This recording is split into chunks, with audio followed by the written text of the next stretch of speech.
Hello दोस्तों, आज हम सीक्रेट मैरिज जुनूनी मोहब्बत का तीसरा भाग लेके आए हैं। अगर आप हमारे चैनल पर पहली बार आए हैं तो चैनल को सब्सक्राइब करें ताकि कहानी के आगे के एपिसोड पब्लिश होते ही आपको नोटिफिकेशन मिल जाए।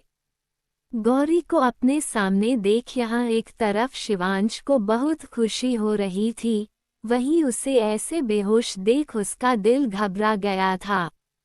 उसने जल्दी से गौरी को अपनी गोद में उठाया और मयंक का नाम चिल्लाते हुए जल्दी से एक रूम की तरफ भागा, जो उसके लिए हमेशा बुक रहता था। वहीं उसके ऐसे चिल्लाने की आवाज़ सुनकर सब लोग हैरान रह गए और जल्दी से प्राइवेट एरिया से निकल उस तरफ भागे यहाँ से आवाज़ आई थी। सामने का नज़ारा देख सब लोग हैरान परेशान हो गए। सुनीता जी और अनुभव जी जल्दी से शिवांश के पास गए और उसकी बाहों में बेहोश गौरी को देख चिंता करते हुए बोले, क्या हुआ गौरी को यह ऐसे? शिवांश ने कोई जवाब नहीं दिया, बस जल्दी से गौरी को लेकर रूम में चला गया। उसने उसे बिस्तर पर लिटाया और उसके हाथों को रब करते हुए मयंक से बोला, जल्दी से डॉक्टर को कॉल करो। फिलहाल के लिए किसी ने भी कुछ भी पूछना सही नहीं समझा। सुनीता जी और शिवांश गौरी का एक एक हाथ रब कर रहे थे। अनुभव जी भी खड़े बस परेशान होकर अपनी बेटी को देख रहे थे। वहीं अंजना जी और प्रदीप जी का ध्यान तो बस अपने बेटे पर था, जिसका चेहरा परेशानी और घबराहट से लबरेज था। उसकी आंखों में एक डर दिखाई दे रहा था, पर वो किस वजह से था उन्हें समझ नहीं आया, इसलिए वो लोग शांति से खड़े रहे। तभी एक लेडी डॉक्टर के साथ मयंक अंदर आया। सुनीता जी और अंजना जी को छोड़ बाकी सब बाहर चले गए। कुछ देर बाद डॉक्टर अंजना जी के साथ रूम से बाहर आई। डॉक्टर ने शिवांश की तरफ देखा और बोली, शायद घबराहट की वजह से वो बेहोश हो गई थी। बाकी चिंता की कोई बात नहीं है, कुछ देर में उन्हें होश आ जाएगा। शिवांश ने हाँ में गर्दन हिलाई तो डॉक्टर वहां से चली गई। तभी प्रदीप जी जो कब से शिवांश को देख रहे थे वो बोले, बेटा हुआ क्या था? गौरी ऐसे बेहोश कैसे हो गई? शिवांश ने उनकी बात का कोई जवाब नहीं दिया और होटल के मैनेजर को देख जो वहीं मौजूद था अपनी सख्त आवाज में बोला, 5 मिनट के अंदर मुझे होटल का पूरा स्टाफ यहाँ चाहिए। मैनेजर जो उसे गुस्से में देखकर डर गया, उसने हाँ में गर्दन हिलाए और जल्दी वहां से चला गया। 5 मिनट के अंदर पूरा स्टाफ उसके सामने था। शिवांश ने उन सबको घूर कर देखा और बोला, बाथरूम का दरवाजा बाहर से किसने बंद किया? आज पूरा होटल लोगों के लिए बंद था, क्योंकि प्रदीप जी ने पूरे होटल को बुक किया था ताकि किसी को भी अभी शिवांश के रिश्ते की बात के बारे में पता ना चले। इसलिए शिवांश को पता था कि यह काम होटल स्टाफ में से ही किसी का है। वहीं उसकी बात सुनकर प्रदीप जी और अंजना जी हैरान रह गए, पर अनुभव जी के चेहरे पर कुछ चिंता की लकीरें आ गई थी। उन सबको चुप देख शिवांश एक बार फिर चिल्लाते हुए बोला, मैंने पूछा किसने दरवाजा बाहर से बंद किया? उसके इस तरह चिल्लाने से पूरा स्टाफ कांप गया। एक पल को अनुभव जी और अंजना जी भी सहम गए, पर मयंक और प्रदीप जी उसे एकटक देख रहे थे और समझने की कोशिश कर रहे थे।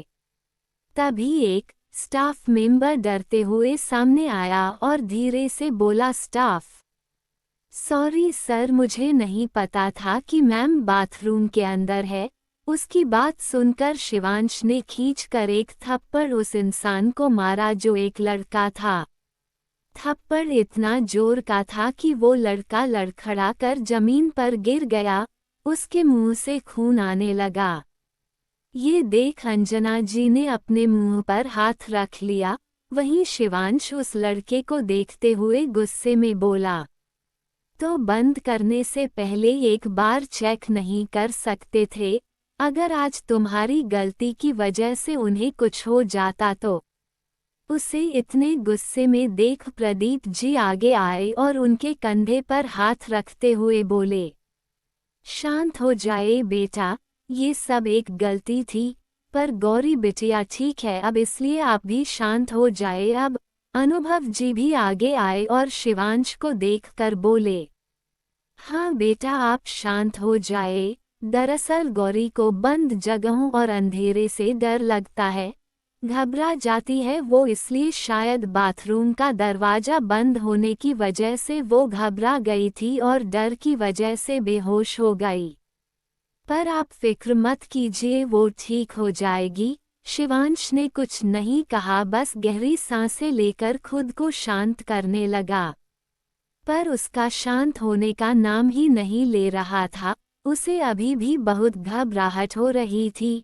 वो यही सोच रहा था कि अगर वो सही समय पर वहां पहुंच दरवाजा नहीं खोलता और घबराहट की वजह से गौरी को कुछ हो जाता तो। जिस लड़की ने इतने दिनों से उसके दिल और दिमाग पर अपना कब्जा किया हुआ है, जिसका चेहरा आंखें बंद करते ही उसकी आंखों के सामने आ जाता है, या शायद जिससे पहले नज़र में ही शिवांश को प्यार हो गया था, उसे वो बिना पाए ऐसे ही खो नहीं सकता।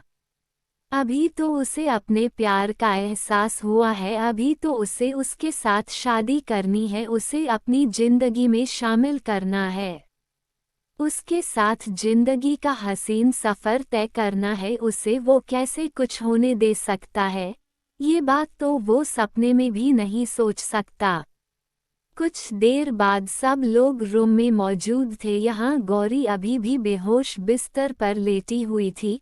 अनुभव जी और प्रदीप जी सोफे पर बैठे हुए थे और सुनीता जी और अंजना जी गौरी के पास बिस्तर पर बैठी हुई थी। वहीं शिवांश खिड़की के पास दीवार से लगकर खड़ा बेचैनी से गौरी को ही देखे जा रहा था, जिसे अभी भी होश नहीं आया था। प्रदीप जी का ध्यान उस पर ही था। अपने बेटे को देख वो कुछ तो समझ गए थे, जिसकी वजह से उनके चेहरे पर एक छोटी सी मुस्कान आ गई, जिन्हें उन्होंने जल्दी से छुपा लिया और अनुभव जी के साथ बातें करने लगे। तभी गौरी की आंखें फड़फड़ाने लगी और उसे होश आने लगा। ये देख शिवांश बहुत बेसब्र और बेचैन होकर उसे देखने लगा। गौरी ने धीरे से आंखें खोली और बोली, मम्मा। उसकी मीठी आवाज सुनकर शिवांश की आंखें बंद हो गई। उसने कसकर अपनी मुट्ठियों को भींच लिया। सुनीता जी ने गौरी के माथे पर प्यार से हाथ फेरा और उसका माथा चूम बोली, आप ठीक है लाडो। गौरी बोली, हम ठीक है मम्मा। तभी गौरी की नज़र अपने पास बैठी अंजना जी पर गई तो जल्दी से उठने लगी, पर कमजोरी की वजह से उठ नहीं पाई। सुनीता जी ने उसे उठाकर बिठाया और पानी पीने को दिया। गौरी ने थोड़ा सा पानी पिया तो सुनीता जी ने गिलास लेकर टेबल पर रख दिया। अंजना जी ने उसके सिर पर हाथ फेरा और बोली, आप ठीक है बेटा। गौरी बोली, जी आंटी हम ठीक है। प्रदीप जी भी आगे आए और उसके सिर पर प्यार से हाथ फेरते हुए बोले, हमें माफ़ कर दीजिए बेटा, हमारे ही होटल में आपके साथ यह सब हुआ। उनकी बात सुनकर गौरी ने उनकी तरफ देखा और मुस्कुराते हुए बोली, आप माफ़ी मत मांगिए अंकल, आपकी कोई गलती नहीं है।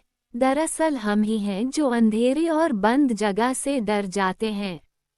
आज भी हम बस दरवाज़ा बंद देख घबरा गए थे, पर फिर एकदम लाइट भी बंद हो गई तो हम डर गए, इसलिए ये सब। ये बोल उसने उदास सी होकर चेहरा झुका लिया। वहीं शिवांश जो वहां खड़ा उसे देख रहा था, गौरी को उदास देख उसे बिल्कुल अच्छा नहीं लग रहा था। उसका मन कर रहा था कि वो जाकर गौरी को अपनी बाहों में भर ले और उसे बोले कि उसकी कोई गलती नहीं है, पर वो ऐसा नहीं कर सकता था। तभी प्रदीप जी की नज़र उस पर गई तो उसे ऐसे गौरी की तरफ देखते देख उनके दिमाग में कुछ आया तो वो अनुभव जी को देख बोले, चलिए अब तो डिनर का भी वक्त हो गया है, तो डिनर करके ही जाएगा, आइए हम सब डाइनिंग एरिया में चलते हैं।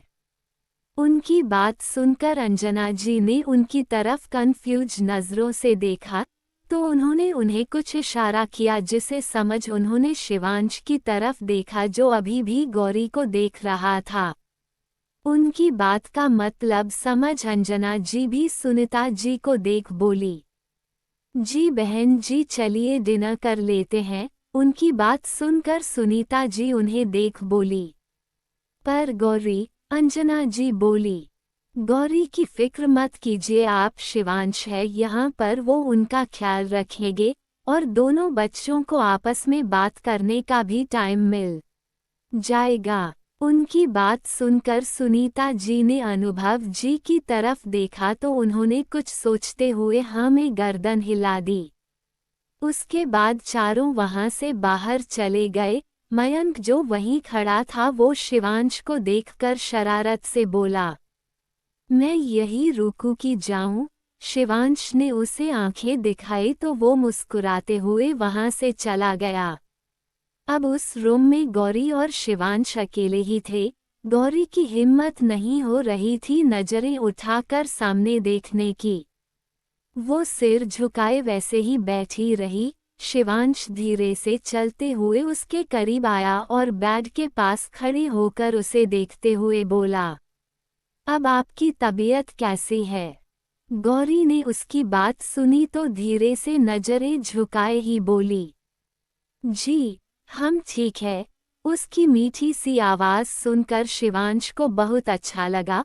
उसने एक चेयर ली और बेड के पास रखकर उस पर बैठ गया और गौरी को जुनून और शिद्दत से देखते हुए बोला, आपको पता है ना आज आप, मैं और हमारे घर वाले यहाँ क्यों हैं? गौरी ने हाँ में गर्दन हिलाई तो शिवांश फिर बोला, तो आपको मुझसे कुछ पूछना है या मेरे बारे में कुछ जानना हो तो आप बेझिझक मुझसे पूछ सकती है। शिवांश की बात सुनकर गौरी ने ना में गर्दन हिला दी। शिवांश कुछ पल उसे देखता रहा। उसे उसकी आवाज सुननी थी पर वो थी कि बोल ही नहीं रही थी, बस गर्दन हिला रही थी। शिवांश उसे कुछ बोलने को हुआ पर तभी किसी ने रूम का दरवाजा नॉक किया। शिवांश को बहुत गुस्सा आया। उसने अपनी मुट्ठियां भींच ली और गहरी सांस लेकर खुद को शांत करते हुए कम इन कहा तो एक सर्वेट खाने की ट्रे लिए अंदर आया। शिवांश के कहने पर सर्वेट ट्रे छोड़कर वहां से चला गया। शिवांश भी अपनी सीट से खड़ा हुआ और गौरी को देखते हुए बोला, हम आंटी को भेजते हैं, तब तक आप रेस्ट कीजिए। ये बोल वो नजर भरी गौरी को देख वहां से चला गया। उसके जाने के बाद गौरी ने दरवाजे की तरफ देखा और फिर चुपचाप बैठ गई। कुछ देर बाद सब होटल से निकल घर की तरफ चले गए। यहाँ अनुभव जी, सुनीता जी और गौरी ठाकुर हाउस चले गए, वहीं शिवांश और उसका परिवार सूर्यवंशी महल चले गए। अगले दिन सूर्यवंशी महल प्रदीप जी और अंजना जी के साथ गरिमा जी डाइनिंग टेबल पर बैठी थी। तभी शिवांश सीढ़ियों से उतरकर नीचे आया। उसने सबका आशीर्वाद लिया और गुड मॉर्निंग बोल अपनी चेयर पर बैठ गया। उसके बैठते ही सबने अपना नाश्ता शुरू कर दिया। तभी प्रदीप जी उसे देखते हुए बोले, तो क्या सोचा आपने? उनकी बात सुनकर शिवांश ने उनकी तरफ देखा और अनजान बनते हुए बोला, किस बारे में? प्रदीप जी बोले, गौरी बिटिया से शादी के बारे में। उनकी बात सुनकर शिवांश की आंखों के सामने गौरी का मासूम चेहरा घूम गया। वो तो पहले ही उसकी मोहब्बत में पड़ चुका था, पर अपने जज्बातों को किसी के सामने शो नहीं करना चाहता था, इसलिए बिना किसी भाव के अपने पिता को देखते हुए बोला, मुझे इस शादी से कोई प्रॉब्लम नहीं है, पर मेरी एक शर्त है। उसकी हाँ सुनकर सब लोग खुश हो गए, पर उसकी शर्त वाली बात सुनकर असमंजस से उसे देखने लगे। शिवांश ने गहरी सांस ली और अपने पिता को देखते हुए बोला, मैं यह शादी सिंपल तरीके से करना चाहता हूँ। मैं नहीं चाहता अभी इस शादी के बारे में किसी को पता चले। वजह आप जानते हैं, इसलिए मैं चाहता हूँ कि फिलहाल के लिए इस शादी को सीक्रेट रखा जाए। वक्त आने पर मैं खुद सबके सामने इस शादी को अनाउंस कर दूंगा। उसकी बात का मतलब सब लोग समझ रहे थे। शिवांश को आम इंसान नहीं था, एक नंबर 1 बिजनेसमैन होने के साथ साथ वो राजस्थान की गद्दी का वारिस भी था, जिस वजह से उसके बहुत से दुश्मन थे जो उसे जान से मारना चाहते थे। अगर उन लोगों को शिवांश की शादी का पता चलता तो वो उसे कमजोर करने के लिए गौरी को भी नुकसान पहुंचा सकते थे, जो शिवांश को बिल्कुल बर्दाश्त नहीं था। इसलिए उसने इस शादी को सीक्रेट रखने के लिए कहा। उसकी बात को समझते हुए प्रदीप जी ने हाँ में गर्दन हिलाई, बोले, ठीक है, मैं अनुभव जी से इस बारे में बात करता हूँ और जल्दी पंडित जी से बोलकर सगाई और शादी का मुहूर्त निकालने के लिए बोलता हूँ। शिवांश ने कुछ नहीं कहा और अपना नाश्ता कर जल्दी ऑफिस के लिए निकल गया। शिवांश कुछ देर बाद अपने ऑफिस पहुंचा और सीधा अपने कैबिन में चला गया। मयंक वहीं पर उसका इंतजार कर रहा था। वो कल से उससे बात करना चाहता था पर टाइम ही नहीं मिला। जिस तरह से कल गौरी की हालत देख शिवांश ने रिएक्ट किया था वो उसके स्वभाव के बिल्कुल उल्ट था, जो मयंक की समझ से बाहर था। इसलिए वो उससे इस बारे में बात करना चाहता था। शिवांश जैसे ही अपने कैबिन में आया, मयंक को वहां देख उसकी आंखें छोटी हो गई, पर उसने उसे इग्नोर किया और जाकर अपनी चेयर पर बैठ गया और बिना उसे देखे बोला, जो काम दिया था वो हुआ। मयंक ने उसकी बात को नजरअंदाज किया और बोला, पहले तू बता कल वो सब क्या था, इतना गुस्सा तुझे किस बात का आया था? उस सर्वेंट से दरवाजा गलती से बंद हुआ था, उसने जानबूझकर नहीं किया था, फिर इतना गुस्सा क्यों किया तूने उस पर? उसकी बात सुनकर शिवांश बिना उसे देखे एक्सप्रेशनलेस चेहरे के साथ बोला, उस इंसान की गलती की वजह से मेरी होने वाली वाइफ को तकलीफ हुई, उसे कैसे छोड़ सकता था? उसकी बात सुनकर मयंक हैरानी से उसकी तरफ देखते हुए बोला, होने वाली वाइफ मतलब तूने शादी के लिए हाँ बोल दिया, पर तू तो यह शादी नहीं करना चाहता था, तू तो अलग इस शादी के लिए मना करने गया था, फिर यह सब। और उस लड़की का क्या जिसके बारे में तू बात कर रहा था? मुझे तो लगा था शायद तुझे उससे प्यार हो गया है, पर तू तो। ये बोल उसने अपनी बात अधूरी छोड़ दी और शिवांश को देखने लगा, पर उसकी बात को सुनकर शिवांश के चेहरे पर एक आकर्षक मुस्कान आ गई। उसने अपना सिर सीट से टिका दिया और आंखें बंद कर गौरी को याद करते हुए शिद्दत और जुनून से बोला, मोहब्बत तो हो गई है उससे, और वो भी शिद्दत और जुनून वाली। उसके चेहरे पर मुस्कान देख और उसकी बात सुनकर मयंक हैरान हो गया और असंजम से बोला, अगर तुझे उससे मोहब्बत है तो फिर तूने गौरी से शादी के लिए अंकल को हाँ क्यों बोला? शिवांश ने उसकी बात का कोई जवाब नहीं दिया, बस आंखें बंद किए अपनी गौरी को याद करता रहा, जिसे याद कर उसके चेहरे पर एक आकर्षक मुस्कान थी, जिसे देख मयंक हैरान था क्योंकि शिवांश बहुत ही कम मुस्कुराता था। पर वो बहुत कंफ्यूज भी था कि अगर शिवांश को उस लड़की से मोहब्बत है जो उसके ख्यालों में आती है, तो फिर उसने गौरी से शादी के लिए हाँ क्यों बोला? उसकी कुछ समझ में नहीं आ रहा था। वो बस ध्यान से शिवांश के चेहरे को देखे जा रहा था और उसे समझने की कोशिश कर रहा था। अचानक उसकी आंखें हैरानी से बड़ी हो गई और शिवांश को देख आश्चर्य से बोला, कहीं गौरी ही वो लड़की तो नहीं? उसकी बात सुनकर शिवांश ने कुछ नहीं कहा, बस उसकी मुस्कान और गहरी हो गई। उसकी मुस्कान देख मयंक सब समझ गया। वो हैरानी और खुशी के मिले जुले भाव से शिवांश को देखने लगा, जो अभी भी आंखें बंद किए सिर सीट से टिकाए मुस्कुराते हुए गौरी को याद कर रहा था। पर अचानक ही उसकी आंखों के सामने कल मंजर घूम गया जब गौरी उसकी बाहों में बेहोश झूल रही थी। वो सब याद कर वो बेचैन हो गया। उसका मन गौरी को देखने को कर रहा था, उसे जानना था कि वो कैसी है, वो ठीक है भी या नहीं। मयंक उसके सामने बैठा उसके चेहरे के बनते बिगड़ते भावों को देख रहा था। उसे चेहरे पर बेचैनी देख वो बोला, क्या हुआ? शिवांश ने कुछ नहीं कहा, बस गहरी सांस लेकर खुद को शांत किया और फिर दोनों अपने काम में लग गए। वहीं ठाकुर हाउस में अनुभव जी अपनी पत्नी सुनीता जी के पास बैठे हुए थे। तभी सुनीता जी उन्हें देखते हुए बोली, क्या कहा प्रदीप जी ने? अनुभव जी बोले, ज्यादा कुछ नहीं, वो चाहते हैं कि एक बार फिर से दोनों परिवार आपस में मिल लें, साथ ही सगाई और शादी का मुहूर्त भी निकल लेंगे और एक बार गौरी और शिवांश बेटा भी आपस में मिले लेंगे। कल गौरी की तबीयत खराब होने की वजह से उन दोनों की बात नहीं हो पाई थी। वैसे तो उनकी तरफ से शादी के लिए हाँ है, फिर भी मुझे भी लगता है कि एक बार बच्चों को आपस में मिल लेना चाहिए। सुनीता जी भी उनकी हाँ में हाँ मिलाते हुए बोली, सुनीता जी ठीक है, फिर हम कल उन्हें घर पर ही बुला लेते हैं, यहीं पर सब मिल भी लेंगे और पंडित जी को बुलाकर मुहूर्त भी निकलवा लेंगे।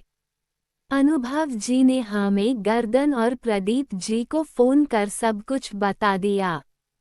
आज का दिन ऐसे ही निकल गया। अगले दिन शाम को सब लोग ठाकुर हाउस जाने के लिए तैयार थे, बस शिवांश अभी तक ऑफिस से नहीं आया था।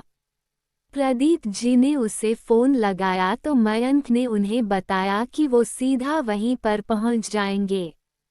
प्रदीप जी ने जल्दी आने का बोल फोन रखा और सब लोग ठाकुर हाउस के लिए निकल गए।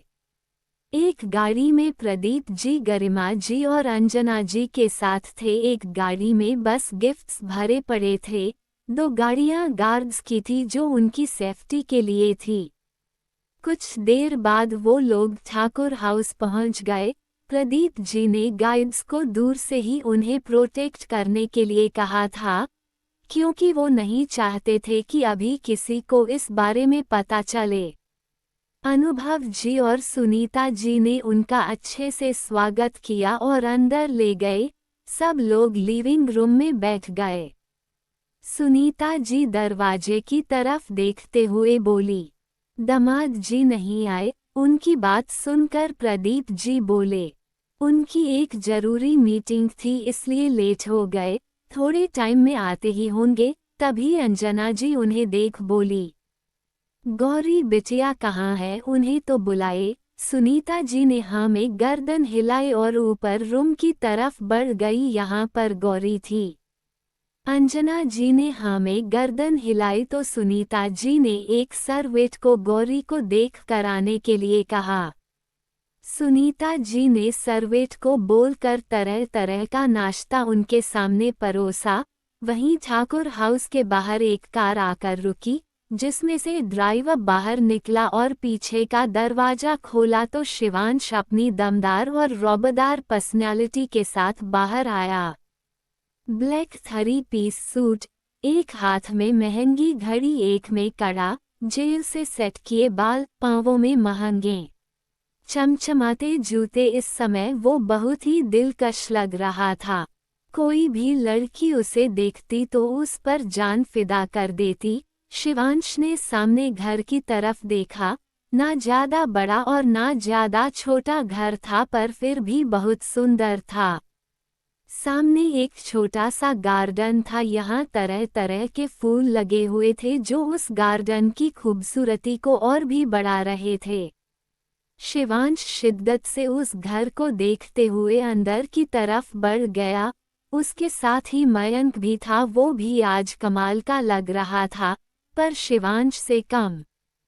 दोनों अंदर आए तो सुनीता जी और अनुभव जी ने उन दोनों का भी बहुत अच्छे से स्वागत किया। फिर सभी लोग लिविंग रूम में बैठ गए। अनुभव जी ने शिवांश की तरफ देखा और उससे बातें करने लगे। शिवांश भी बहुत शांति से उनकी बातों का जवाब दे रहा था, पर उसकी निगाहें हर तरफ बेचैनी से अपनी गौरी को तलाश रही थी। तभी उसके कानों में चिड़ियों की मधुर आवाज पड़ी, जिसे सुनकर उसकी आंखें बंद हो गई। उसकी धड़कनें तेज हो गई, उसे एक अलग ही एहसास हो रहा था। पर वो बिना किसी भाव के वैसे ही बैठा रहा। तभी सुनीता जी के साथ गौरी नीचे आई। उसने प्रदीप जी और अंजना जी और शिवांश की दादी के पांवों छुए। तीनों ने उसे आशीर्वाद दिया। दादी ने उसका हाथ पकड़कर उसे अपने पास बिठा लिया और उसके प्यारे से चेहरे को देखते हुए उसके सिर पर हाथ फेरकर सुनीता जी की तरफ देखकर बोली, बहुत ही प्यारी बच्ची है आपकी। हम तो चाहते हैं कि यह बस जल्दी से हमारे शिवांश से शादी कर हमारे घर आ जाएं और उस घर को खुशियों से भर दे। उनकी बात सुनकर सुनीता जी मुस्कुराकर अपनी बेटी को देखने लगी, जो चुपचाप अपनी दादी सास के पास बैठी हुई थी। वहीं दादी की बात सुनकर शिवांश के चेहरे पर एक छोटी मगर आकर्षक मुस्कान आ गई, जिसे उसने जल्दी छुपा लिया। उसने नजरें उठाकर गौरी की तरफ देखा तो उसका दिल धक धक करने लगा, मन अलग ही एहसास पैदा होने लगे। हल्के गुलाबी रंग की साड़ी में वो आज एक खिला हुआ गुलाब लग रही थी। बालों को खुला छोड़ा हुआ था, मेकअप के नाम पर बस आंखों में काजल, होठों पर लिप बाम। फिर भी वो बहुत प्यारी लग रही थी। शिवांश तो बस एकटक शिद्दत और जुनून से उसे ही देख रहा था। सुनीता जी की आवाज सुनकर वो होश में आया, जो दरवाजे की तरफ देखकर बोल रही थी, लीजिए पंडित जी भी आ गए। उन्होंने पंडित जी का स्वागत किया और उन्हें हॉल में सबके पास ले गई। सबने पंडित जी को नमस्कार किया। उसके बाद पंडित जी के कहने पर उन्होंने गौरी और शिवांश की कुंडली उन्हें दी। पंडित जी कुछ पल उन कुंडलियों को उलट पुलट कर देखते रहे। सबका ध्यान उन पर ही था। सब उनके चेहरे के बनते बिगड़ते भावों को देख रहे थे, जिससे सबको टेंशन भी हो रही थी। कुछ देर बाद पंडित जी ने प्रदीप जी की तरफ देखा और बोले, इन दोनों की कुंडलियां देख ऐसा लग रहा है जैसे भगवान ने इन दोनों को एक दूसरे के लिए ही बनाया है। एक आग है तो दूसरा पानी, और आग को शांत करने का काम पानी ही कर सकता है। दोनों ही एक दूसरे के पूरक है। पर अनुभव जी बोले, पर क्या पंडित जी? उनके ऐसे बात बीच में छोड़ने से सब परेशान हो गए, इसलिए अनुभव जी पंडित जी को देखते हुए परेशानी से बोले। पंडित जी ने गौरी की तरफ देखा और बोले, पर इस शादी के बाद गौरी बिटिया पर कुछ मुसीबतें आएगी। हाँ, पर इनका जीवन साथी इन्हें उस हर मुश्किल से बचा लेगा। अगर ये दोनों एक दूसरे पर विश्वास रखकर आगे बढ़ेंगे तो हर मुश्किल का सामना कर जाएंगे। उनकी बात सुनकर सब थोड़े परेशान भी हुए, पर फिर पंडित जी की पूरी बात सुनकर सब खुश भी हो गए। तभी अंजना जी ने पंडित जी की तरफ देखा और बोली, तो पंडित जी एक अच्छा सा मुहूर्त बता दीजिए अब, ताकि हम जल्द से जल्द दोनों बच्चों की सगाई और शादी करवा दें। उनकी बात सुनकर पंडित जी बोले, सगाई के लिए कल का और शादी के लिए आज से 4 दिन का मुहूर्त सबसे शुभ है। उसके बाद अगले 2 साल तक कोई मुहूर्त नहीं है। उनकी बात सुनकर सब लोग एक बार परेशान हो गए। सुनीता जी चिंता करते हुए बोली, पर इतनी जल्दी तैयारियां कैसे होगी? कितना कुछ करना है। अनुभव जी भी उनकी बात सुनकर परेशान हो गए, क्योंकि घर की पहली शादी थी और गौरी उनकी लाडली बेटी थी। इतनी जल्दी वो उसकी शादी की तैयारियां कैसे करेंगे? तभी प्रदीप जी ने अनुभव जी के हाथ पर हाथ रखा और बोले, फिक्र मत कीजिए, सब हो जाएगा। हम आज ही अपना होटल हमारे दोनों बच्चों की शादी के लिए बुक कर देते हैं। और वैसे भी शिवांश चाहते हैं यह शादी सिंपल तरीके से हो और अभी इस शादी के बारे में किसी को पता ना चले। उनकी बात सुनकर सुनीता जी और अनुभव जी हैरान होकर उन्हें देखने लगे। तभी प्रदीप जी ने उन्हें सारी बातें बताई जो शिवांश ने उन्हें कही थी। अनुभव जी और सुनीता जी भी उनकी परेशानी समझ रहे थे, इसलिए उन्होंने भी उनकी बात से सहमति जताई। वहीं शिवांश का पूरा ध्यान गौरी पर था, जो तब से सिर झुकाए चुपचाप बैठी हुई थी। वो उसकी आवाज सुनना चाहता था, उसके मन की बात जानना चाहता था कि वो क्या चाहती है। क्या उसे ऐसे सिंपल शादी करने में कोई प्रॉब्लम तो नहीं, पर सबके सामने कैसे पूछे उसे समझ नहीं आ रहा था। वो बहुत बेचैन और बेसब्र हो रहा था। वो अपनी सीट से खड़ा हो गया। उसके ऐसे खड़े होने से सब लोग उसकी तरफ देखने लगे, पर उसका ध्यान गौरी पर ही था। वहीं उसे ऐसे देख अनुभव जी बोले, क्या आपको कुछ चाहिए दामाद जी? उनकी बात सुनकर शिवांश ने उनकी तरफ देखा और धीरे से उन्हें बाथरूम के बारे में पूछा। वहीं प्रदीप जी उसके चेहरे को ही देख रहे थे, पर उसे ऐसे गौरी की तरफ देखता पाकर उनके चेहरे पर प्यारी सी मुस्कान आ गई। वहीं शिवांश की बात सुनकर अनुभव जी ने गौरी की तरफ देखा और बोले, गौरी बेटा, आप शिवांश को ऊपर ले जाए अपने रूम में, वो वहां बाथरूम यूज कर लेंगे। शिवांश तो उनकी बात सुनकर खुश हो गया, क्योंकि वो तो यही चाहता था। गौरी ने हाँ में गर्दन हिलाए और उठकर सीढ़ियों की तरफ बढ़ गई। शिवांश भी जुनूनी नजरों से उसकी तरफ देखते हुए उसके पीछे पीछे चलने लगा। सब लोग बैठे आपस में बातें कर रहे थे। वहीं गौरी शिवांश को लेकर ऊपर अपने कमरे में पहुंची।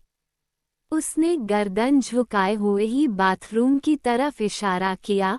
वहीं शिवांश तो बस उसे एकटक अपनी शिद्दत और जुनून से भरी नजरों से देख रहा था। गौरी को उसकी जुनूनी नजरें खुद पर महसूस हो रही थी, पर वो वैसे ही सिर झुकाए खड़ी रही। शिवांश उसे अपनी जुनूनी नजरों से देखते हुए बाथरूम में चला गया। गौरी वहीं खड़ी उसका इंतजार करने लगी। उसे बहुत अजीब सा लग रहा था, पर उसने कुछ नहीं कहा। कुछ देर बाद शिवांश बाथरूम से बाहर आया और रूम को देखने लगा। गौरी का रूम ज्यादा बड़ा नहीं था, पर बहुत ही खूबसूरती से सजाया हुआ था। एक तरफ बैग लगा हुआ था और अलमारी रखी हुई थी। खिड़की के पास स्टडी टेबल था जिस पर बहुत सारी किताबें पड़ी थी। दीवारों पर गौरी की ढेर सारी फोटोज थी, जिनमें कुछ उसकी बचपन की फोटोज थी तो कुछ स्कूल और कॉलेज की थी, और कुछ उसके पेरेंट्स के साथ थी। शिवांश एकटक उन फोटोज को अपनी जुनूनी नजरों से देख रहा था। तभी एक फोटो पर उसकी नजरें जाकर अटक गई, जिसमें गौरी किसी लड़के के साथ थी। उस फोटो में वो उसकी पीठ पर चढ़ी हुई थी और दोनों खिलखिलाकर हंस रहे थे। गौरी को किसी और के साथ देख शिवांश को बिल्कुल अच्छा नहीं लगा। उसकी हाथों की मुट्ठियां भींच गई। पर फिर उसने गौरी के साथ वाला वो लड़का उसके माँ बाप के साथ भी एक फोटो में है। तभी उसे याद आया कि गौरी का भाई भी है, जिसके बारे में उसने सुना है पर कभी देखा नहीं। यही सोच कि वो लड़का गौरी का भाई साकेत है, शिवांश थोड़ा सा शांत हुआ। वहीं गौरी अभी भी चुपचाप खड़ी थी। शिवांश ने उसकी तरफ देखा और अपनी दमदार आवाज में बोला, क्या 2 मिनट आपसे बात कर सकते हैं? उसकी आवाज सुनकर गौरी ने नजर उठाकर उसकी तरफ देखा तो वो उसे ही देख रहा था। गौरी ने फिर से अपनी नजरें झुका ली और धीरे से हाँ में गर्दन हिला दी। शिवांश जाकर बिस्तर पर बैठ गया और उसे देख बोला, यहाँ आइए, बैठकर बात करते हैं। उसकी बात सुनकर गौरी उसकी तरफ बढ़ गई और उससे कुछ दूरी बनाकर वो भी बेड पर बैठ गई। शिवांश कुछ पल उसे देखता रहा, फिर गहरी सांस लेकर खुद की आवाज को नर्म करते हुए बोला, जैसा कि आप जानती हैं अब हमारी शादी होने वाली है और हम दोनों को अब पूरी जिंदगी एक दूसरे के साथ बितानी है, तो उसके लिए हमें एक दूसरे को जानने की समझने की कोशिश करनी होगी। अब आप मेरी पत्नी बनने वाली हैं तो आपके मन में जो भी हो आप मुझसे खुलकर पूछ सकती है। ये बोल वो एकटक गौरी को देखने लगा जो अब भी नजरें झुकाए चुपचाप बैठी थी। शिवांश ने उसे चुप देखा तो बोला, आपको हमसे कुछ नहीं पूछना। गौरी ने ना में गर्दन हिलाई तो वो फिर बोला, क्या आप नहीं जानना चाहती कि हम क्यों इस शादी को सीक्रेट रखना चाहते हैं? उसकी यह बात सुनकर गौरी ने अब नजरें उठाकर उसकी तरफ देखा और बोली, इस शादी को सीक्रेट रखने वाली बात अगर आपने बोली है तो कुछ सोचकर ही बोली होगी। वैसे भी माँ कहती हैं कि कोई भी रिश्ता हो भरोसे पर चलता है। हमारा भी आपके साथ रिश्ता जुड़ रहा है और पति पत्नी का रिश्ता सबसे पवित्र रिश्ता होता है। इसलिए हमें भी इस रिश्ते पर और आप पर भरोसा है कि आपने जरूर कुछ सोचकर ही यह बात बोली है, इसलिए हमें कोई प्रॉब्लम नहीं है इस बात से।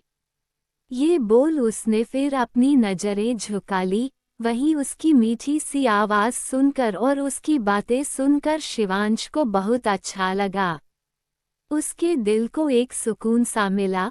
उसके चेहरे पर एक प्यारी सी मुस्कान आ गई जो बहुत दिलकश थी। वो एकटक शिद्दत से अपने सामने बैठी लड़की को देखने लगा जो पहली नज़र में ही उसके दिल और दिमाग में बस गई थी और अब उसकी पत्नी बनने वाली थी। कुछ देर बाद दोनों नीचे आ गए। दिनकर सूर्यवंशी परिवार वहां से चला गया। अगले दिन सगाई थी तो बहुत सी तैयारियां करनी थी, इसलिए सुनीता जी और अनुभव जी भी रेस्ट करने चले गए और गौरी भी अपने रूम में चली गई। अगला दिन ठाकुर हाउस में सुनीता जी इधर उधर भाग कर सब सामान देख रही थी, क्योंकि थोड़ी देर में उन्हें होटल के लिए निकलना था, सगाई वहीं होनी थी। अनुभव जी ने उन्हें इधर उधर भागते देखा तो उन्हें पकड़ सोफे पर बिठाते हुए बोले, धर्मपत्नी जी शांत हो जाए, इतना क्यों टेंशन ले रही है? उनकी बात सुनकर सुनीता जी बोली, शांत कैसे हो जाए, इतना कुछ पड़ा है करने वाला, सामान गाड़ी में रखवाना है, अंजना जी के परिवार को देने वाले तोहफे एक बार चेक कर गाड़ी में रखवाने हैं। गौरी को देखना है वो तैयार हुई या नहीं, आप छोड़िए हमें बहुत काम है अभी। ये बोल वो उठने लगी तो अनुभव जी ने उन्हें फिर से बिठा दिया और बोले, आप फिक्र मत कीजिए, सब कुछ हो चुका है, सारा सामान गाड़ी में रखवा दिया है, तोहफे भी चेक कर गाड़ी में रखवा दिए हैं, और रही बात हमारी लाडो की तो साकेत ने कहा है कि वो वहीं जाकर तैयार होगी। उनकी बात सुनकर सुनीता जी कुछ शांत हुई। कुछ देर बाद वो लोग वहां से होटल के लिए निकल गए। वहीं सूर्यवंशी परिवार भी होटल पहुंच चुका था और अपनी होने वाली बहू और उसके माँ बाप का इंतजार कर रहा था। कुछ देर बाद अनुभव जी की गाड़ी वहां पहुंची तो प्रदीप जी और अंजना जी ने उनका अच्छे से स्वागत किया। गौरी ने दोनों के पांवों छुए तो दोनों ने उसे ढेर सारा आशीर्वाद दिया। उसके बाद सब अंदर चले गए। होटल बहुत ही खूबसूरती से सजाया गया था। परिवार वालों को छोड़कर बाकी किसी को भी बुलाया नहीं गया था। प्रदीप जी ने एक सर्वेंट को बोलकर अनुभव जी और सुनीता जी को रूम में लेकर जाने के लिए कहा, क्योंकि सगाई में अभी टाइम था, तब तक वो लोग रास्ट कर लेते, फिर गौरी को भी अभी रेडी होना था, तो इसलिए उन्होंने उन्हें रूम में भेज दिया। सर्वेंट उन्हें लेकर एक रूम की तरफ बढ़ गया। वो लोग कॉरिडोर से जा रहे थे, तभी उनकी नज़र सामने से आते शिवांश पर पड़ी, जो फ़ोन पर किसी से बात कर रहा था। वहीं शिवांश ने भी उन्हें देख लिया था। उसने बाद में बात करने का बोल फ़ोन रखा और अनुभव जी और सुनीता जी को देख वो उनकी तरफ बढ़ गया।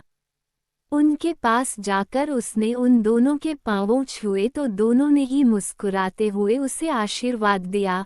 गौरी अपने माँ पापा के पीछे ही सिर झुकाकर खड़ी थी। शिवांश ने एक नज़र उसे देखा और फिर अनुभव जी और सुनीता जी से उनकी तबीयत का पूछने लगा, पर उसकी धड़कनें गौरी को देख बढ़ चुकी थी। ये लड़की हमेशा उसकी धड़कनों को बढ़ा देती है। उसे देखते ही शिवांश को अपने दिल में अलग ही एहसास पैदा होते महसूस होते हैं। शिवांश से बात कर अनुभव जी और सुनीता जी रूम में आ गए और गौरी को एक अलग रूम दिया था, जो शिवांश के रूम के पास था। यहाँ पार्लर वाली उसे तैयार करने वाली थी। शिवांश भी उसे जाते देख अपने रूम में चला गया, क्योंकि कुछ देर बाद सगाई का मुहूर्त था। किसी को भी इसकी खबर नहीं थी कि आज दुनिया के नंबर 1 बिजनेसमैन और राजस्थान के होने वाले हुकुम सा की सगाई है। उन दोनों परिवारों और वहां काम करने वालों को छोड़कर उस पूरे होटल में और कोई नहीं था। पूरे होटल में टाइट सिक्योरिटी थी, ताकि कोई भी बाहर का इंसान या कोई और उस होटल में ना आ सके। आगे के एपिसोड सुनने के लिए बने रहे मेरे साथ। कहानी पसंद आई हो तो वीडियो को लाइक, शेयर और कमेंट करें।